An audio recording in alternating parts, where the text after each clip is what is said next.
한 몇 가지 간증을 팩스로 온 것을 읽어드리겠습니다.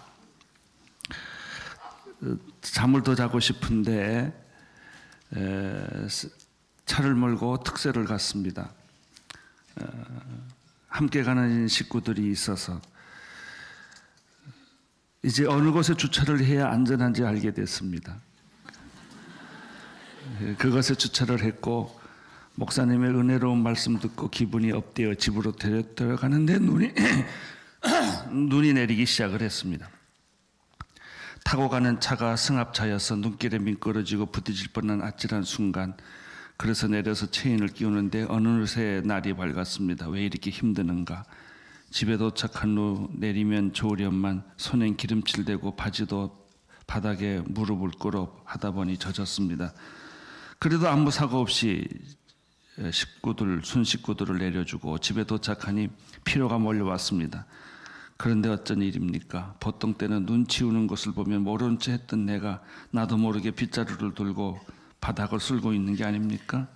이건 내가 이럴 수가. 특세 동안 성령님께서 나를 바꾸고 계시다는 것을 알게 되었습니다. 나는 시계추처럼 왔다 갔다 한 것이 아니라는 것을 알게 되었습니다. 나도 모르게 옆집 앞까지 쓸고 있었습니다. 땀은 등줄기를 흐르고 배에서는 밥 달라는 소리가 아우성입니다. 눈을 다 쓸고 기쁜 마음으로 식사를 했습니다. 내가 기특하게 생각되었습니다. 참 별일이다. 특세하는 모든 성도님들 또 성령님의 역사함으로 변화받게 되기를 바랍니다. 그래요. 가장 중요한 것은 내가 변했다는 거예요. 두 번째, 언제부터인가 새벽 기도를 사모하면서도 엄두 나지 않아서 우리 가족은 남양주 온누리교회 나가고 있는데 집이 의정부인지라 편도 40분 정도 걸립니다. 12월이 끝나가도 차마 결단하지 못했는데 12월이 거의 끝날 무렵 신랑이 새벽 기도 대표 기도를 하는 바람에 새벽 기도를 나가게 되었습니다.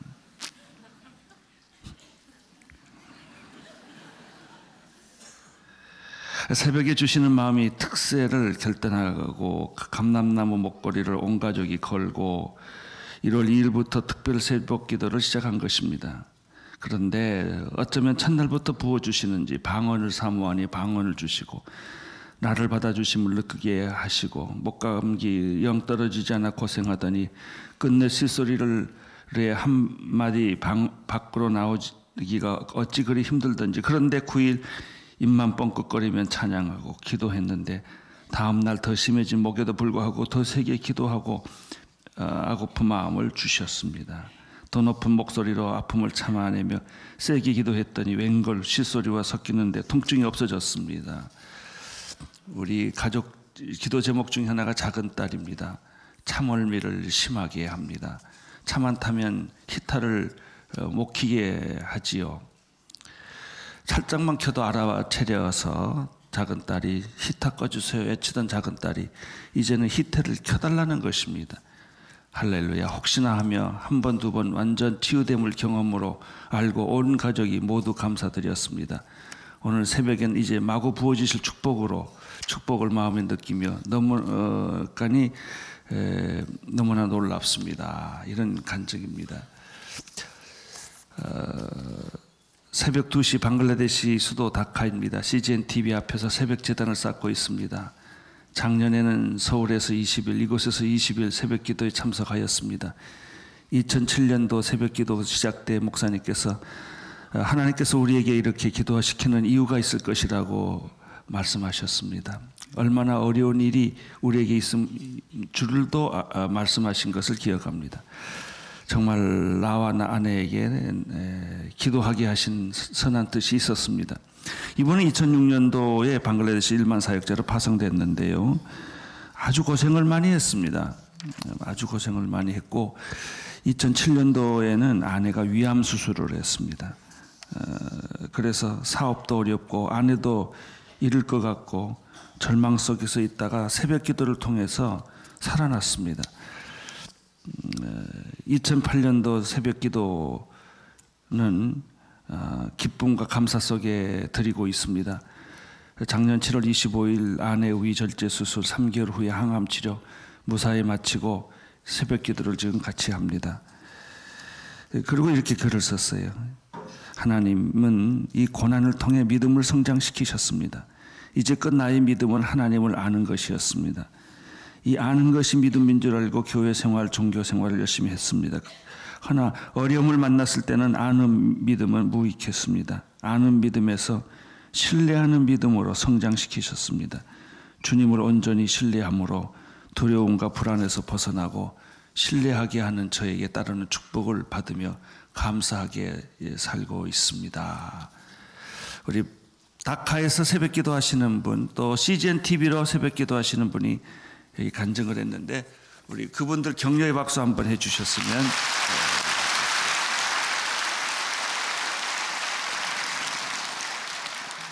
내일은 우리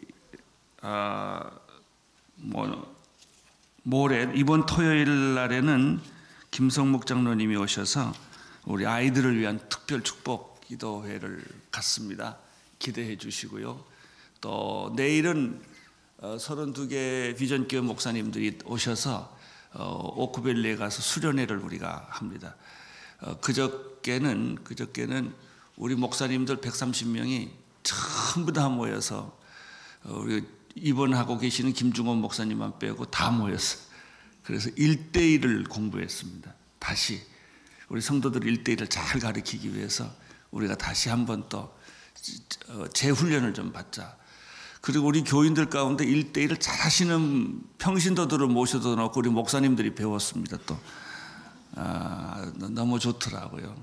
그래서 금년에는 전 교회가 다 1대1을 하도록 제가 아주 심하게 말을 했습니다. 1대1 안 하는 목사님은 다 사표 쓰시라고 그랬어요. 그 정도로 1대1을 강조합니다. 우리 교인들도 1대1 하셨던 분들은 다시 1대1 선생님이 되시고 1대1을 안 하신 분들은 전부 1대1을 금년에는 한 사람도 빠짐없이 다 할 수 있게 되기를 바랍니다. 오늘 목요일 누가복음 6장 12절에서 26절의 말씀을 나누고자 합니다. 12절부터 14절까지 쭉 읽겠습니다. 시작. 그 무렵 예수께서 기도하시기 위해 산으로 올라가 밤을 새워 하나님께 기도하셨습니다. 날이 밝자 예수께서는 제자들을 불러 그중 12명을 뽑아 사다로 부르셨습니다. 예수께서 베드로라 하는 이름하는 시몬과 그의 동생 안드레, 그리고 야고보, 요한, 빌립, 바돌로메, 마태, 도마, 알페오의 아들 야고보, 열심당원으로 불린 시몬, 야고보의 아들 유다, 배반자가 된 가룟 유다였습니다. 예수님께서 12제자를 뽑는 일은 예수님의 사역의 굉장히 핵심적인 사건이고 중요한 시작입니다. 예수님은 먼저 제자를 뽑으시고 그리고 그 제자들을 통해서 일을 했던 것이죠. 혼자서 일할 수가 있는데 그러면 아무리 능력이 있어도 얼마나 일하겠습니까? 예수님의 지혜로운 방법은 구약의 12지파가 있듯이 예수님에게는 12 제자가 있었습니다. 제자를 뽑으셨는데 우리가 눈여겨볼 부분은 제자 뽑기 전에 산에 가서 뭐 했어요? 기도하고 난 다음에 제자를 뽑았다고 하는 사실이죠. 12명이 있는데 다양한 분들이 여기 계십니다. 성도는 동일한 분이 계시지 않고 성격이나 생각이나 체질이나 다 배경이나 다양합니다. 서로 다른 사람이 모여서 하나가 됐다는 것인데 얼마나 다르냐. 가룟 유다 같은 사람도 있어요. 그만큼 다양성이 있어요. 그리고 예수님의 제자 가운데도 100% 다 예수님을 따랐던 것이 아니라 예수님을 팔았던 가룟 유다도 있다는 사실을 우리는 한번 눈여겨봐야 합니다. 그런데 중요한 것이 있습니다. 제자란, 예수님이 제자를 택했는데 여러분들도 예수님의 제자지요. 예수님의 제자란 예수님을 따라가는 사람들이요, 예수님처럼 살기를 원하는 사람을 예수님의 제자라고 부르는 것이죠. 두 단어가 있어요. 제자가 있고 사도가 있어요. 제자는 부름을 받은 사람이에요. 예수님의 부름을 콜링을 받은 사람이에요. 그래서 제자는 소명입니다. 콜링이에요. 부름받은 거예요. 사도는 달라요. 사도는 보냄을 받은 사람이에요. 제자는 부름을 받은 사람이고, 그래서 콜링이라는 단어를 쓰는 것이고, 사도는 보냄을 받은 사람이에요. 그래서 사명이라는 단어를 씁니다. 미션. 사도에게는 사명이 있고 제자들에게는 소명이 있는 것입니다. 우리는 제1단계가 제자로 부름을 받습니다. 예수님께서 세리, 마태, 또 베드로, 알페의 아들 야고보, 뭐 여러 사람을 만날 때마다 꼭 하신 말씀이 나를 따르라 라고 초청을 해 주신 거예요. 나를 따르라. 너는 지금까지 고기를 낚는 어부였지만, 그러나 이제는 내 인생의 방향을 내가 바꾸어 줄 것이다. 너는 고기를 낚는 어부가 아니라 사람을 낚는 어부가 될 것이다. 그래서 우리는 예수가 부르는 부름을 가장 최고의 부름, 우리는 직장도 나를 부르고, 결혼해서 뭐 남자가 여자가 프로포즈를 해서 자기를 초청하고 부르지 않습니까? 나하고 결혼해 주겠느냐, 뭐 이렇게 하지 않습니까? 이것도 일종의 콜링이에요. 부름이에요. 그러나 가장 최고의 부름은 사람이 부르는 게 아니고 하나님이 부르는 거예요. 내가 너를 필요로 한다. 내 인생을 나한테 위탁하지 않겠냐? 나를 따르겠느냐? 오늘 아침에 우리 주님께서 여러분에게 교회 다니겠냐 이렇게 묻지 않고요.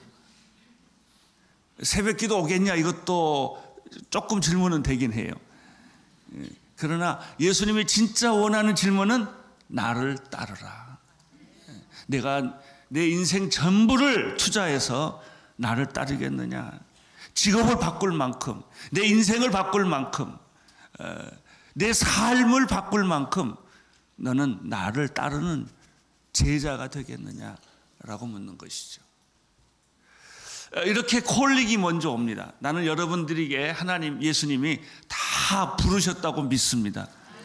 우리가 안 듣는 척하고 못 듣는 척하고 안 들으려고 하고 있을 뿐이죠. 예수님이 뭐라고 말하면 귀마고요. 안 들어요.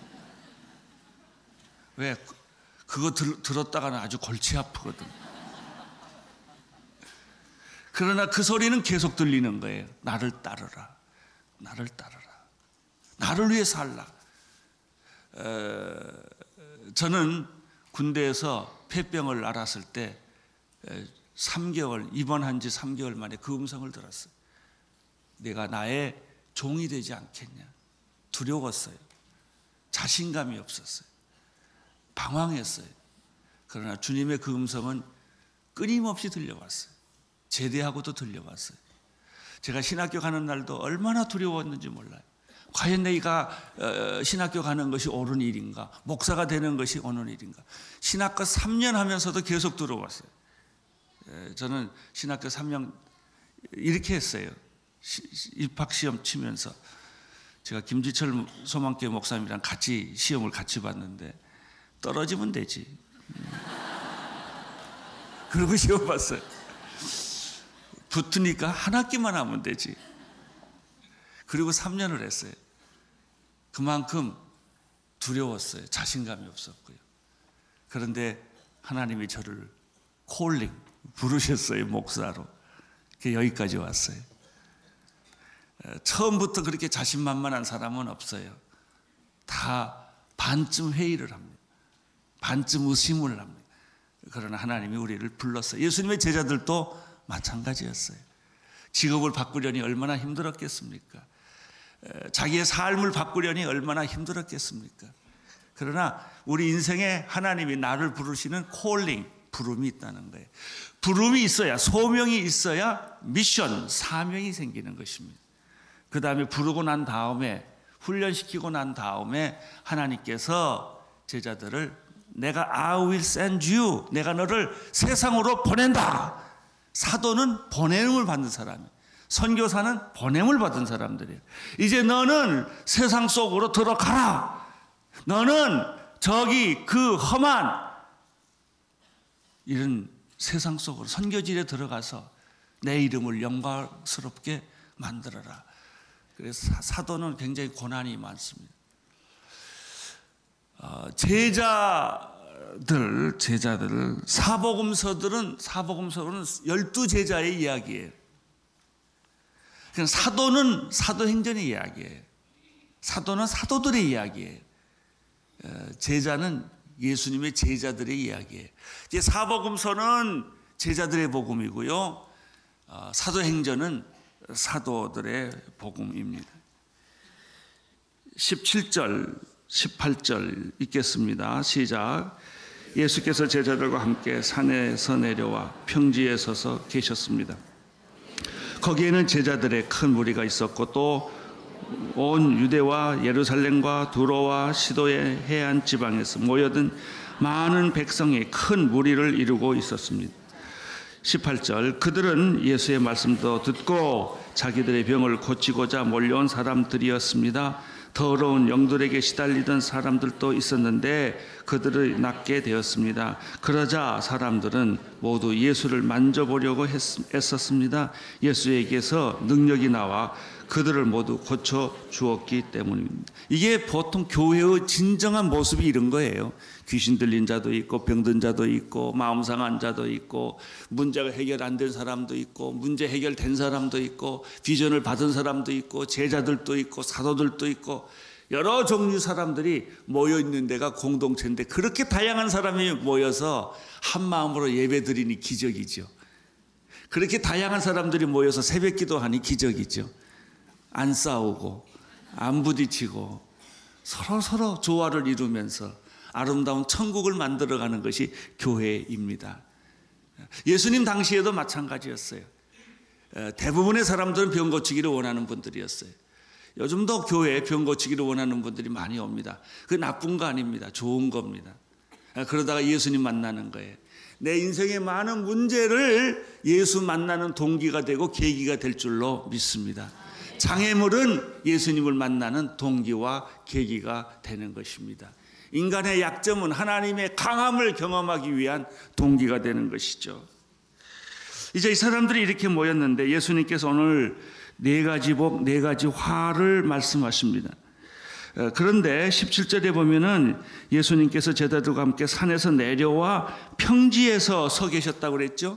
마태복음 5장, 6장, 7장은 어디서 설교한 거예요? 산에서. 그래서 산상설교라고 그래요. 이거는 평지에서, 이게 평지설교예요.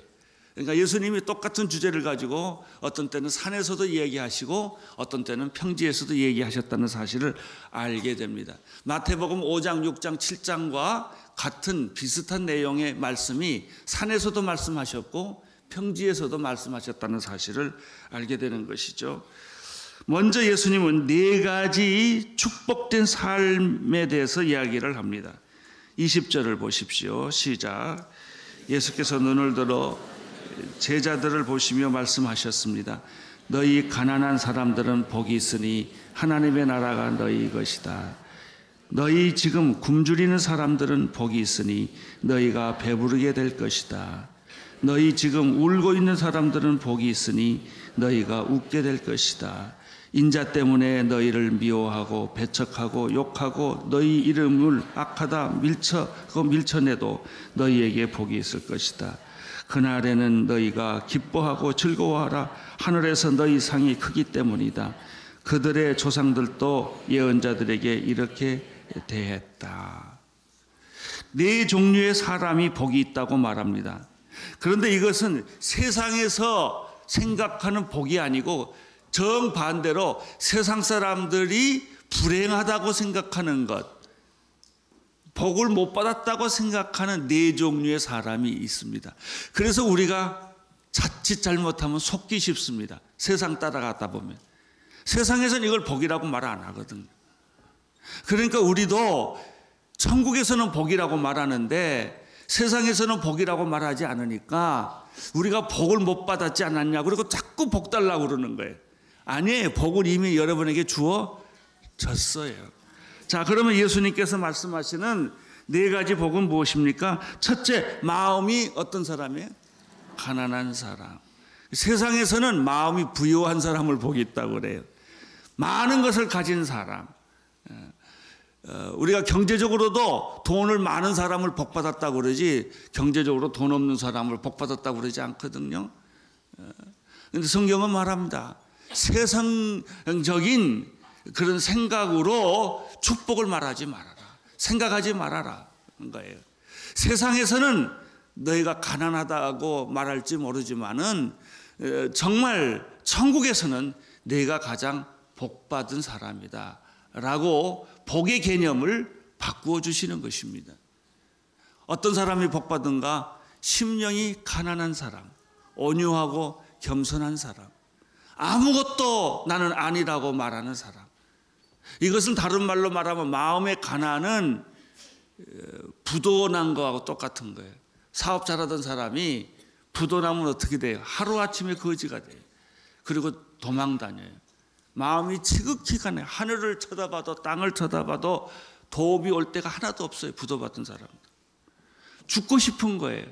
그리고 주변 사람들은 다 신세를 져놨어요. 그분들 돈을 다 빌려놨으니 어떻게 갚아요? 친구들, 친척들 얼굴 못 봐요. 그리고 도망 다녀요. 너무 미안하게 된 거예요. 이게 부도난 사람들인데 이런 심정이 된 사람, 하나님 앞에서 마음이 파산된 사람, 더 이상 나의 도덕과 윤리와 나의 지성과 나의 인격을 주장할 자신이 없는 거예요. 나는 아무것도 아닙니다. 나는 가진 것이 없습니다. 나는 파산했습니다. 나는 두 손 들었습니다. 천부여 의지 없어서 손 들고 갑니다. 무릎 꿇고 눈물을 흘리고 이제 나는 어찌하면 좋습니까? 이렇게 된 사람. 세상 사람들은 그 사람을 가리켜 불행했다라고 말합니다. 그러나 하나님은 그렇게 말하지 않습니다. 내가 이제 축복의 문에 들어섰다. 축복의 문에 들어섰다. 이제 내 마음이 낮아졌고 낮아졌으니 이제야말로 내가 나를 만날 수 있게 된다. 너는 복받은 사람이다. 이렇게 말하는 것이죠. 그러나 우리는 세상에서는 뭘 많이 가져야 돈도 있고 명예도 있고 권력도 있고 건강도 있어야 축복이라고 생각하는 거예요. 불치병에 걸려보세요. 마음이 얼마나 가난해지는지 모릅니다. 여러분 돈 없어 보세요. 마음이 가난해집니다. 가난해진 사람은 복이 있다. 두 번째, 어떤 사람이 복이 있습니까? 굶주린 사람은 복이 있다. 왜 굶주린 사람은 복이 있을까요? 곧 당신은 배부르게 될 것이기 때문이다. 배부른 사람은 더 이상 배부를 게 없어요. 그러나 굶주린 사람은 곧 배부르게 돼요. 그래서 우리는 세상 것에 너무 배불렀다고요. 세상 것에. 그래서 영적인 굶주림이 없는 거예요. 목마른 사람, 굶주린 사람은 복이 있다. 세 번째, 어떤 사람은 복이 있다? 울고 있는 사람은 복이 있다. 아니, 울고 있는 사람이 어찌 복이 있어요? 세상 사람들은 울고 있는 사람을 동정해요. 불쌍히 여겨요. 그러나 하나님은 그렇게 생각 안 해요. 내가 울고 있느냐? 이제 곧 기쁨이 올 것이다. 울고 있느냐? 곧 웃게 될 것이다. 나를 바라봐라. 너는 나를 기대하라. 나를 신뢰하라. 그러면 내 울음이 변하여 기쁨이 될 것이다. 내 배고픔이 변하여 배부름이 될 것이다. 내 가난이 변하여 부유함이 될 것이다. 할렐루야. 기독교의 축복은 세상 사람들이 말하는 축복과 개념과 가치가 근본적으로 다른 것입니다. 예수님께서는 천국의 가치관, 천국의 축복관을 제자들에게 말씀해 줍니다. 그러면 네 가지 화는 무엇이겠습니까? 그 전에 23절 읽어주세요. 시작. 하늘에서 너희 상이 크기 때문이다. 너희 그들의 조상들도 예언자들에게 이렇게 말했다. 네 가지 하나 안 했죠? 22절이 네 번째. 미워하고 배척하고 욕하고 악하다고 밀쳐 내버리는 사람. 핍박받는 사람은 뭐 있다? 복이 있다. 왜? 너희들이 곧 칭찬받게 될 것이기 때문에. 핍박받는 거 억울하게 생각하지 마세요. 오늘 이 아침에 내 인생은 억울하다 라고 생각하는 사람들은 다 생각을 바꾸시기를 바랍니다. 그러면 어떤 사람이 화가 있는가? 거꾸로 생각하면 되죠. 24절 시작. 그러나 너희 지금 부요한 사람들은 화가 있다.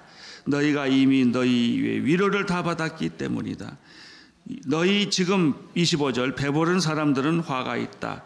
너희가 굶주리게 될 것이기 때문이다. 너희 지금 웃고 있는 사람들은 화가 있다. 너희가 슬퍼하며 웃게 될 것이기 때문이다. 모든 사람에게 칭찬받는 사람들은 화가 있다. 그들의 조상들도 거짓 예언자들에게 이렇게 대했다. 네 가지.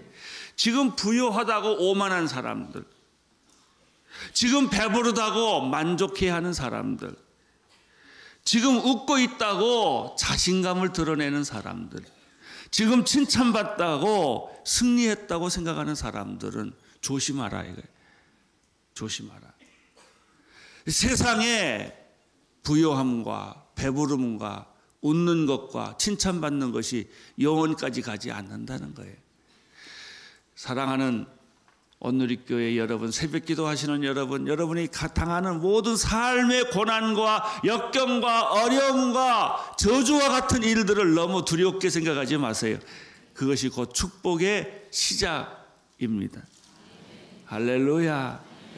축복, 네 가지 축복과 네 가지 화, 이 사실을 오늘 확실히 마음속에 깨닫고, 내가 비록 가난해도 배고파도 울고 있어도, 그리고 비난을 받고 있다 할지라도 그것은 결론이 아니다. 여러분의 결론은 따로 있다. 할렐루야. 배부를 것입니다. 부유할 것입니다. 웃게 될 것입니다. 그리고 칭찬받게 될 것입니다. 할렐루야. 우리 하나님께 감사의 박수 올려 돌리십시오.